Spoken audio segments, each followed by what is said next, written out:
कौन बनाएगा?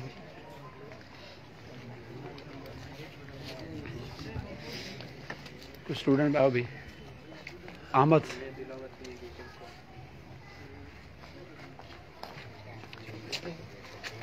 आपने अच्छी तरह कभी ये भी दिखाना है जहाँ जो बंदा खड़ा हो ना। Yes sir. हाँ, कैमरा घुमाना है आपने। ठीक है, ठीक चल रही है सर जी। हाँ, ये लाइव चल रही है। ठीक है, ठीक है। दोस्त इसको देखेंगे चलता जाना।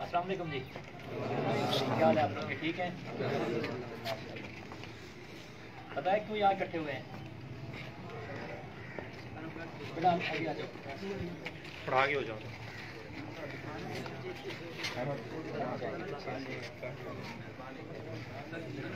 अब ऐसे इजी हो सारे या बैठ के इजी होंगे ज्यादा? कुछ देर ऐसे ठहरे रहें फिर बिठा देंगे। ये पीछे क्या लगा हुआ है? कितनी देर होगी आपको यहाँ आए हुए, यहाँ पे ठहरे हुए? पढ़ा था ये? क्या मतलब है इसका? पैसे लगा दिए रेस्टोरेंट में और ये बना के लगा दिया। हाँ जी, पढ़ा है कुछ इसके बारे में? पास के तरीके से जिंदगी बचाना है। कुछ समझ नहीं आता, ये कुछ समझ आ जाएगा। क्या लिखा है? चिल्ड्रन, बच्चों के लिए क्या लिखा हुआ है? बच्चों को छोड़ो, उससे पहले क्या लिखा हुआ है? अवेयरनेस। ठीक है, यहाँ आने का मतलब आप लोगों को थोड़ी सी अवेयरनेस देनी। किस चीज़ के बारे में? रेस्क्यू के बारे में, फर्स्ट एड के बारे में। रेस्क्यू के बारे में आप लोग मेरे ख्याल सारे जानते होंगे। रेस्क्यू 1122 सर्विस जो है वो पूरे पंजाब के अंदर काम कर रही है और हम यहाँ आपकी कोटदू से आए हुए हैं। मेरा नाम आबिद सुल्तान है, मेरे साथ शबीर साहब हैं और जैद साहब हैं। यहाँ अल्लाह का शुक्र है कि हमारे ज़िले में कहें कि अब ये सर्विस स्टार्ट है और ये पूरे पंजाब के अंदर रेस्क्यू की सर्विस काम कर रही है। आप पंजाब में जिस भी एरिया में गुजर रहे हैं, कहीं पे भी आपको किसी किस्म का कोई इस तरह का मसला होता है जहाँ आप समझते हैं कि आपको किसी भी मदद की ज़रूरत है, ख़ासतौर पर फर्स्ट एड के हवाले से, किसी इंसानी जान को ख़तरा है, किसी जानवर को किसी भी इस तरह की सिचुएशन में है, तो आपने जस्ट क्या करना है? 1122 डायल करना है। क्लियर है? और जब भी 1122 डायल करना है, कोशिश करनी है उस वक्त करना है जब आपको कोई रियल इमरजेंसी है। ठीक है, ऐसे चेक नहीं करना कि 1122 चेक कर लूँ कि नंबर मिलता है नहीं मिलता, मेरी बात क्या होती है। और अक्सर लोग जो है ना फेक कॉल भी कर रहे होते हैं और कुछ लोग मतलब मुफ्त में कॉल्स कर रहे होते हैं, बिजली कब आएगी, पानी कब आएगा, ठीक है, मुख्तलिफ चीज़ों के बारे में पूछ रहे होते हैं। तो ये कॉल जो आपकी होती हैं, अब हमारे डिस्ट्रिक्ट में अगर फॉर एग्जांपल आपको बताऊं कि 6 से 7 लाइनें लगी हुई हैं, तो जब आपकी कॉल गई है तो वो नंबर क्या हो जाएगा? बिजी हो गया ना। उसी लम्हे पूरे डिस्ट्रिक्ट के अंदर किसी और को इमरजेंसी है और वो नंबर मिला रहा है और उसको नंबर क्या मिल रहा है? बिजी मिल रहा है, तो ला माला आपकी एक फजूल कॉल किसी की जान सकता है। क्लियर है? और आपने 1122 पे कॉल कर दी है। अब हमारे ऑपरेटर ने आपसे जो भी सवालात करने थे, जो भी करना था, उसने सारा कुछ आपसे पूछ लिया, आपने बता दिया। जब तक आपको ऑपरेटर कॉल बंद करने का नहीं कहता, उस वक्त तक आपने कॉल बंद भी नहीं करनी। अक्सर लोगों के ये भी इशू होते हैं जी, हम 1122 पे कॉल करते हैं, हम एक तो इमरजेंसी में होते हैं, फिर वो हमसे सवाल जवाब शुरू कर देते हैं। देखें, हम सारे इसी माशरे में रह रहे हैं और हमें पता है एक दूसरे का हम कैसे लोग हैं। ठीक है, वो क्लियर कर रहा होता है कि वाकई ये सच बोल रहा है या नहीं बोल रहा। ये जिस सिचुएशन का फॉर एग्जांपल, अब मैं यहाँ ठहर के कॉल करूँ 1122 पे कि जी मैं मेन चौक सिनामो में ठहरा हुआ हूँ, PSO पंप के साथ ठहरा हुआ हूँ और वहाँ पे एक्सीडेंट हो गया है, तो वो फिर मेरे से 3-4 सवाल ज़रूर करेगा। किस वजह से, क्यों सवाल कर रहा है आप मुझसे? देखिए मैं यहाँ ठहरा हूँ, किसी किस्म का कोई शोर नहीं है, मैं उसको बता रहा हूँ मैं PSO पंप के साथ ठहरा हूँ, चौक पे ठहरा हूँ। ऑपरेटर सोचेगा भाई ये बंदा चौक पे ठहरा हुआ है और यहाँ पे क्या हो रहा है, किसी किस्म का बैक पे कोई शोर नहीं आ रहा, किसी किस्म का लोगों की आवाज नहीं आ रही। इसका मतलब है ये घर में बैठा हुआ है, किसी कमरे में बैठा हुआ है और वहां से बैठ के मुझे ये क्या कर रहा है, कॉल कर रहा है। ठीक है, तो वो सारी चीजें क्लियर करेगा, उसके बाद वो आपकी तरफ क्या करेगा, गाड़ी मूव करवा देगा। और यहाँ आज हमारा आने का मकसद क्या है कि खुदा ना खास्ता आपके साथ कोई मसला हो गया है, आपने 112 पे कॉल कर दी है, अब जब तक आपके पास हमारी सर्विस नहीं पहुंचती, जब तक आपके पास हमारी एम्बुलेंस नहीं पहुंचती, उस दौरान आप लोगों ने क्या करना है, समझ आइए बात कि हमारी जरूरत आप लोगों को पड़ गई है, आपने हमें कॉल कर दी है, अब गाड़ी वहां से मूव है। फॉर एग्जाम्पल सिनामा वाली गाड़ी कहीं पहले बिजी थी, हमने कहा जी, ऑपरेटर ने आपको कहा जी कोटदू से आपके पास गाड़ी आएगी, 10-15 मिनट लग जाएंगे। अब कोटदू के सफर का आपको पता है, उसने कहा जी गुजरात से मैं आपकी तरफ गाड़ी भिजवा रहा हूँ, थोड़ा टाइम लग जाएगा। अब जो दरमियान वाले टाइम है, उस टाइम आप लोगों ने क्या करना है, ये उस चीज की ट्रेनिंग है। इस वजह से ये अवेयरनेस दी जाती है लोगों को कि खुदा ना खास्ता, क्योंकि हर किसी के साथ ये मसाइल चल रहे हैं। ये कोई ऐसी मैं आपको केमिस्ट्री नहीं बता रहा कि हम 100 बंदे केमिस्ट्री पढ़ के जाएंगे तो उसमें से कोई एक बंदा जाएगा केमिस्ट्री के शोबे में, बाकी सारे ट्रेड पे चले जाएंगे। फिजिक्स के शोबे में कोई एक बंदा जाएगा, मैथ के शोबे में कोई 10 बंदे चले जाएंगे, है ना। ऐसे रोजमर्रा अगर लाइफ में हमारे वो कोई और चीज हमें बना के दे रहा है, हमारा केमिस्ट्री से कोई वास्ता नहीं है ना। ऐसे आपको मेडिसिन मिल रही है, बाकी जो केमिकल की चीजें हैं वो मिल रही हैं, लेकिन वो आप खुद नहीं बना रहे, मतलब आपका केमिस्ट्री से वास्ता कोई नहीं, आप उससे फायदा ले रहे हैं। हम कितने लोग थे कॉलेज से निकले हैं, 150 के हमारा बैच निकला है, लेकिन उसमें एक बच्चा गया है जो केमिस्ट्री के शोबे में गया है, लेकिन हम सब ने केमिस्ट्री पढ़ी जरूर है। और ये जो शोबा है, ये जो मेडिकल का है, इसमें ऐसा है कि इससे हर किसी का वास्ता पढ़ना है, लाइफ में हर किसी का वास्ता पढ़ना है। कोई ये नहीं कह सकता जी मेरी जिंदगी में ऐसा कुछ नहीं होगा कि मेरा कोई नहीं मरेगा, ठीक है, मेरा कोई बंदा बीमार नहीं होगा, मेरे किसी बंदे का एक्सीडेंट नहीं होगा, ये हर किसी के साथ होना है।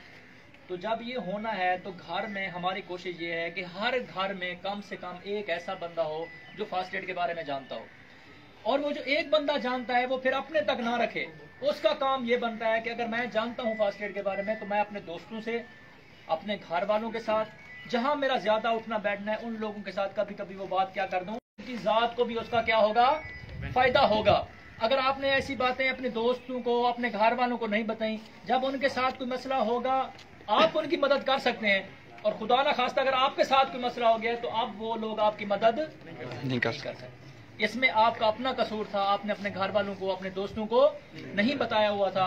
तो अगर एक बंदा ही आगे 5 बंदों को, 10 बंदों को बता दे तो अल्लाह खैर करेगा, इंशाल्लाह चंद ही दिनों में, चंद ही अरसे में वे सारी चीजें हमारे लोगों तक पहुंच जाएंगी। जैसे देखिए हम बचपन से सुनते आ रहे हैं, आप लोगों ने भी जरूर सुना होगा कि किसी को जो इलेक्ट्रिक शॉक हो तो उसको मट्टी में दबा देना है, सुनते हैं ना।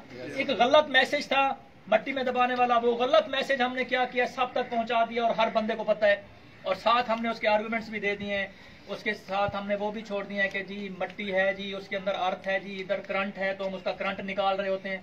सुनिए ना ये सारी बातें। अच्छा, इसी तरह एपिलेप्सी है, मिर्गी है, उसका भी कोई ना कोई पेशेंट हमारे इर्द गिर्द करीब में होता है। अब जिसको एपिलेप्सी का अटैक होता है हम उसको जूते सुंघा रहे होते हैं, कितना गैर मुहज़्ज़ब तरीका है। अब तो खैर थोड़ा सा अल्लाह का शुक्र है बहुत कम हो गया है, वरना अगर हम थोड़ा सा बैक पे चले जाएं, या आपके टीचर बैठे हुए इनको अच्छी तरह से पता होगा, जिस किसी को भी एपिलेप्सी का अटैक होता था हम उसको जूते सुंघा रहे होते थे कि जी हम इसको जूते सुंघा रहे हैं, थोड़ी देर बाद ये ठीक हो जाएगा।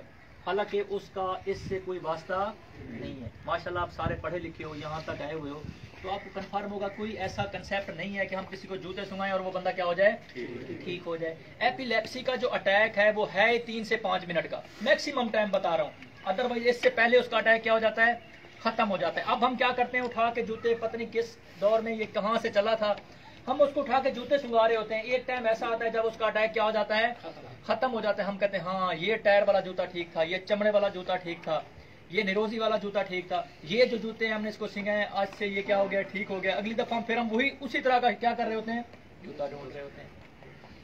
समझ आ रही है बात। ये सारे जो गलत कंसेप्ट हैं अगर ये हमारे अंदर फैल गए हैं तो इंशाल्लाह ये जो ठीक बातें हैं वो भी हम अपने दोस्तों तक पहुंचा दें। क्लियर हो गया।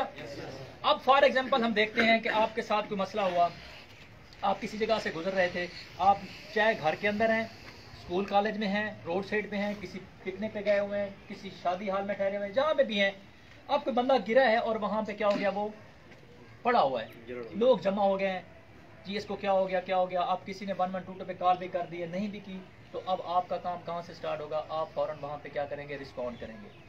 जब भी आपने एक बात भी जहन में रखनी है, जब भी आपने किसी जगह पर रिस्पॉन्ड करना है, सबसे पहले ये देखना है कि ये बंदा जिस मुसीबत में है उससे आपको तो कोई खतरा नहीं है, उस माहौल से आपको तो कोई खतरा नहीं है। अब माहौल क्या हो सकता है, फॉर एग्जांपल किसी कमरे के अंदर आग लगी हुई है, अब उसके अंदर एक बंदा भी फंसा हुआ है, तो वो आग आपके लिए क्या है, खतरा है। जब तक वो खतरा दूर नहीं कर लेते आप लोग या किसी से करवा नहीं लेते, उस वक्त तक आपने विक्टिम तक रसाई नहीं कर। फॉर एग्जांपल ये बंदा पानी में डूब गया है, अब पानी का जो माहौल है वो आपके लिए क्या है, खतरा है। तो जब तक आप उसको वहां से इजीली कोई बंदा जो ये काम जानता हो उसको निकाल नहीं लेता, हाँ बाहर खड़े होकर आप उसके पास रस्सी फेंक सकते हैं, कपड़ा फेंक सकते हैं, लकड़ी फेंक सकते हैं, बाहर खड़े होकर उसको आप वहां से निकाल सकते हैं, अंदर आप लोगों ने एंट्री नहीं करनी तब वक्त के कोई ऐसा बंदा ना आ जाए जिसको तैरना भी आता हो और डूबते हुए बंदे को निकालना भी आता हो। अक्सर आपने अखबारों में सुना, देखा होगा, पढ़ा होगा, या मुख्तलिफ जैसे आजकल सोशल मीडिया का दौर है जी, एक ही फैमिली के 5 लोग 6 लोग जी पानी में डूब के मर गए जी। वो कैसे गए हुए थे जी, पिकनिक पे गए हुए थे जी, 6 लोगों की डेथ हो गई है, पानी में डूब गए। अब अगर हम उसके हकैक देखें तो होता क्या है, हादसाती तौर पे सिर्फ एक बंदा पानी के अंदर गिरता है, हादसाती तौर पे एक बंदा पानी के अंदर डूबता है और उसको बचाने के लिए चाचा, मामा, भाई, ताया जो भी साथ ठहरा होता है वो भी क्या कर देता है, जंप लगा देता है। अब अच्छी बात है कि हमें उसकी मदद करनी चाहिए, लेकिन हमने उसके मदद की बजाय उल्टा उसका क्या कर दिया, नुकसान। कैसे नुकसान किया है, फॉर एग्जांपल बाहर खड़े होके आप 4 बंदों ने जंप लगा दिया, 5वां जो ठहरा हुआ था वो लोगों को बुला रहा है जी मदद के लिए। अब अगर कोई ऐसा बंदा आ गया है या कोई ऐसी रेस्क्यू की टीम आ गई है जिसने अंदर जाके एंट्री की है उसको बचाने के लिए, निकालने के लिए, तो आप उसका काम देखें। पहले पानी में कितने लोग गए हुए थे, एक बंदा गया था, एक बच्चा गया था। अब जब वो काम करने के लिए आए तो आप उनको 4 लोगों को निकालना पड़ गया है, तो आपने उनका काम क्या कर दिया, बढ़ा दिया। पॉसिबल है कि वो आप 3 को निकाल ले और उस बच्चे की डेथ हो जाए, या ये भी पॉसिबल है कि वो उस बच्चे को बचा ले और उन 3 की क्या हो जाए, डेथ हो जाए। तो जब तक वो माहौल क्लियर नहीं होता उस वक्त तक आपने रिस्पॉन्ड नहीं करना। सबसे ज्यादा कीमती आप लोगों की अपनी जान है, सबसे ज्यादा कीमती आपकी अपनी जान है। जब आप माहौल क्लियर करवा लेते हैं, अब आपने मरीज तक रिस्पॉन्स कर लिया, अब आप मरीज के करीब आ गए, किसी किस्म का कोई खतरा नहीं है। अब पहला काम आपका होगा, आप उसका रिस्पॉन्स चेक करेंगे। रिस्पॉन्स चेक करने के लिए मतलब है ये देखने के लिए कि वो किस हाल में है। तो सबसे पहला काम क्या है, सबसे अच्छा काम ये है, जाने के साथ उसको अपना तारुफ कराएं। अस्सलाम वालेकुम जी, मेरा नाम आबिद है, मैं आपकी मदद करने आया हूँ। फिर उससे इजाजत भी ले लेनी है, क्या मैं आपकी मदद कर सकता हूँ, ये नहीं पूछना कि मैं आपकी क्या मदद कर सकता हूँ, उससे इजाजत लेनी है, यार क्या मैं आपकी मदद कर सकता हूँ। अब अगर इस बंदे ने हमें सलाम का जवाब दे दिया है, इट्स मीन्स कि वो इतना कॉन्शियस है कि वो मेरी बात सुन भी रहा है, सुनने के बाद उसको क्या कर रहा है, रिएक्ट करके मुझे जवाब भी दे रहा है। इट्स मीन्स कि उसकी जान को कोई खतरा नहीं है। लेकिन मैंने जैसे अब इससे बात की है, इसने मुझे जवाब नहीं दिया, मैंने इसको टच नहीं किया, जाने के साथ सिर्फ इसको क्या किया, अस्सलाम वालेकुम जी, मेरा नाम आबिद है, मैं आपकी मदद करने आया हूँ, क्या मैं आपकी मदद कर सकता हूँ। जवाब नहीं मिला। सेकंड, थपथपा के, शेक करके, भाई आप मेरी बात सुन रहे हैं, क्या मैं आपकी मदद कर सकता हूँ, अब भी मुझे यहाँ से कोई जवाब नहीं मिला। तीसरा तरीका क्या होगा, मैं इसको पेन दूंगा, कान के ऊपर या शोल्डर के ऊपर चुटकी काट के मैंने इसको पेन दी और फिर साथ पूछ रहा हूँ, भाई क्या हुआ आपको, क्या मेरी बात सुन रहे हैं, ठीक है। अब भी हमें यहाँ पे रिस्पॉन्स नहीं मिला, या जो मैंने पेन दिया मैंने देखा कि वो उसको महसूस ही नहीं कर रहा, इट्स मीन्स के पेशेंट क्या है, अनकॉन्शियस है। विक्टिम क्या है, अनकॉन्शियस। जब भी आपको अनकॉन्शियस पेशेंट मिलेगा, पहला काम 1122 पे क्या कर देनी है, कॉल कर देनी है। सिचुएशन लिक्वेशन आपको जैसे बताया वो क्लियर करके उसको क्या कर दिया, बता दिया। अब अगर उसके सर के नीचे आपने पहला काम क्या करना है, अगर उसके सर के नीचे कोई तकिया, कोई ईंट, किसी ने गोद बना के उसका सर अपनी गोद में रखा हुआ है, तो सबसे पहले आपने वो क्या कर लेना है, हटा लेना है। क्लियर हो गया, ये चीज आपने निकाल लेनी है, उसका सर क्या कर देना है नीचे, और सबसे पहला काम आपने करना है कि उसके सांस के रास्ते को खोलना है, उसके सांस के रास्ते को खोलना है। सांस के रास्ते को खोलने का जो मेडिकल में तरीका है हम उसे कहते हैं हेड टिल्ट चिन लिफ्ट। ये हेड टिल्ट चिन लिफ्ट आपको भूल भी जाए लेकिन तरीकाकार आपको याद होना चाहिए। पहले तो ये है कि आपको ये नाम भी इतना मुश्किल नहीं है कि हेड को टिल्ट करते जाएंगे, नीचे करते जाएंगे, और चिन को क्या करते जाएंगे, लिफ्ट करते जाएंगे। ये देखें, ये उस पोजीशन में है, ये हम हाथ रख के उसके हेड को टिल्ट कर लेंगे, चिन को लिफ्ट कर लेंगे। ऐसा करने से क्या होगा, सांस का रास्ता क्या हो जाएगा? ओपन हो जाएगा। ये जो सांस की नाली है ये पाइप टाइप चीज होती है। कैसी होती है? अगर हम इसको ऐसे कर लें तो इकट्ठी हो जाती है, अगर हम इसको ऐसे कर लें तो क्या हो जाएगी? खुल जाएगी। फॉर एग्जाम्पल आप लोग सारे गर्दन ऐसे नीचे करें, 2-3 दफा सांस ले लें। अब नेक को एक्सटेंड कर लें, अब सांस लें। तो किस तरह से सांस लेना आसान है? मुंह को थोड़ा सा एक्सटेंड करके हमने आसानी से सांस ले लिया। तो अब वो विक्टिम जिसका क्या है, बेहोश हुआ पड़ा है, तो हमने जो उसके सांस के रास्ते को क्या कर दिया? ओपन कर दिया। ओपन करने के बाद अब हम चेक करेंगे कि हमारा मरीज सांस ले रहा है या नहीं ले रहा, इसका दिल चल रहा है या नहीं चल रहा। यहां तक हम पहुंच गए कि वो है बेहोश। अब हमने सांस का रास्ता बेहोशी के बाद उसका खोल दिया। खोलने के बाद अब हम नोट कर रहे हैं कि इसका दिल और सांस चल रहा है या नहीं चल रहा। उसको चेक करने का जो प्रोसेस है उसके लिए छोटा सा फार्मूला है, उसे हम कहते हैं LLF। क्या नाम बताया? LLF। Look, listen, feel. क्या करना है? देखना है सांस को सुनना है, और क्या करना है? नब्ज को महसूस करना है। ये तीनों काम हम जस्ट 10 सेकंड के अंदर करेंगे। कितनी देर में? 10 सेकंड में। सांस नजर आती है?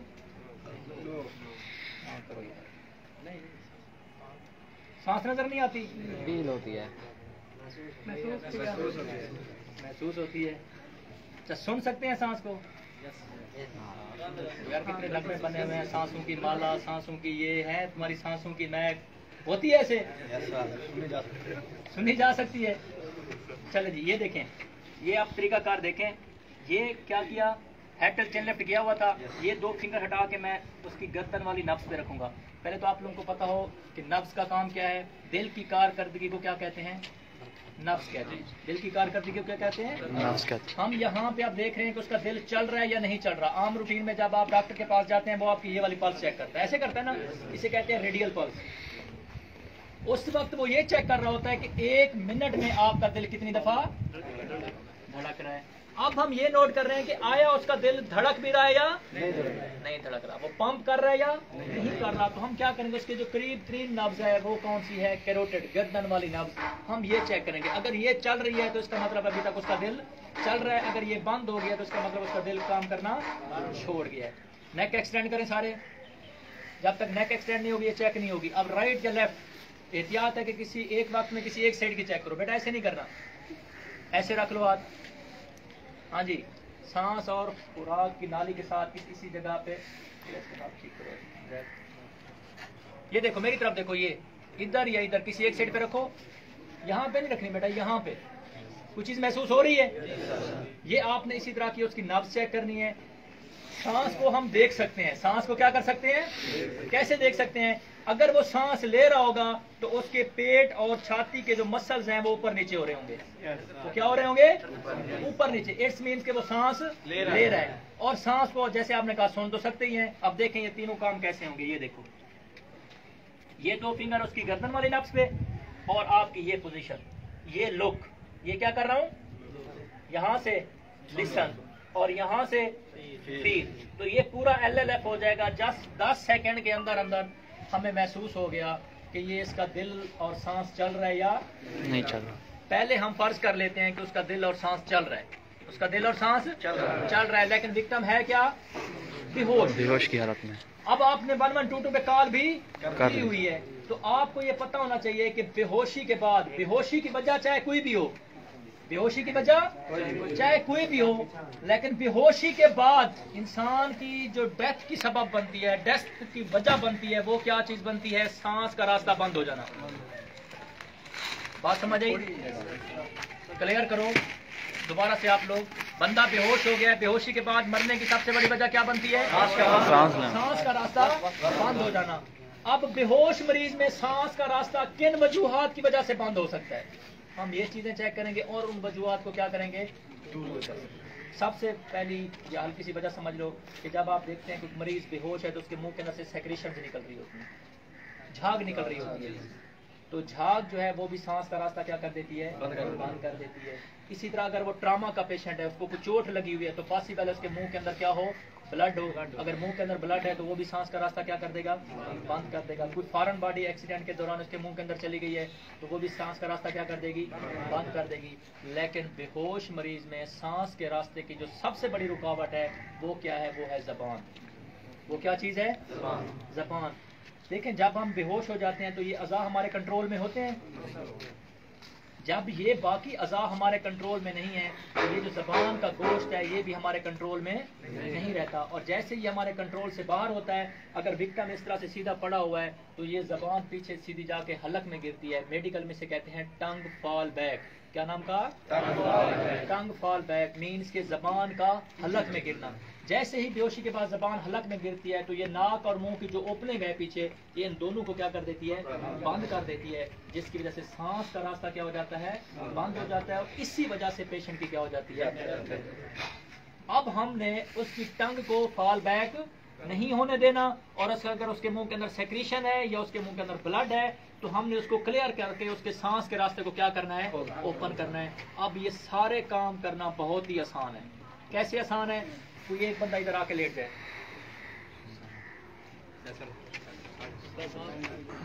हाँ कुछ चुस्त सा बंदा आ जाए, बच्चों का काम नहीं है, अब लेट जाओ, पाँव उधर कर लो दोस्तों की तरफ, ठीक है बस ठीक है। अब देखो ये बंदा क्या हुआ पड़ा है, बेहोश हो गया है। आप लोगों ने वहां पे रिस्पॉन्ड किया। अब बेटा ये हाथ यहाँ से हटा लो। अब पहले तो आप थोड़ा सा उधर हो जाना, बस ठीक है। पहले तो आप इस चीज को जरा नोट कर लो, जो चीज आपको बता रहा था कि क्या बाकी ऐसे हो सकता है।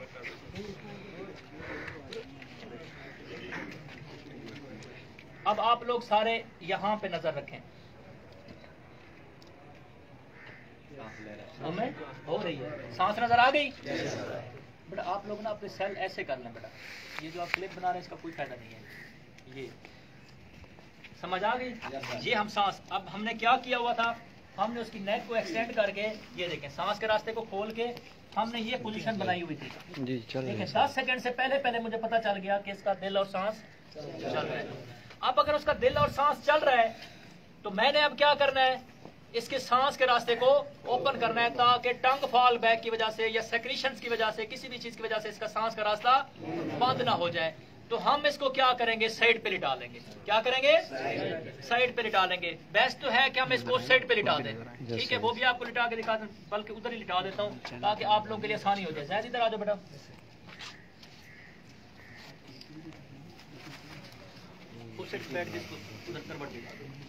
हम इसको क्या करेंगे, साइड पे लिटा देंगे। क्या करेंगे, साइड पे लिटाने का आप देखें फायदा क्या होगा। बेटा साइड पे हो जाओ, बस ठीक है, ऐसे लेट जाओ।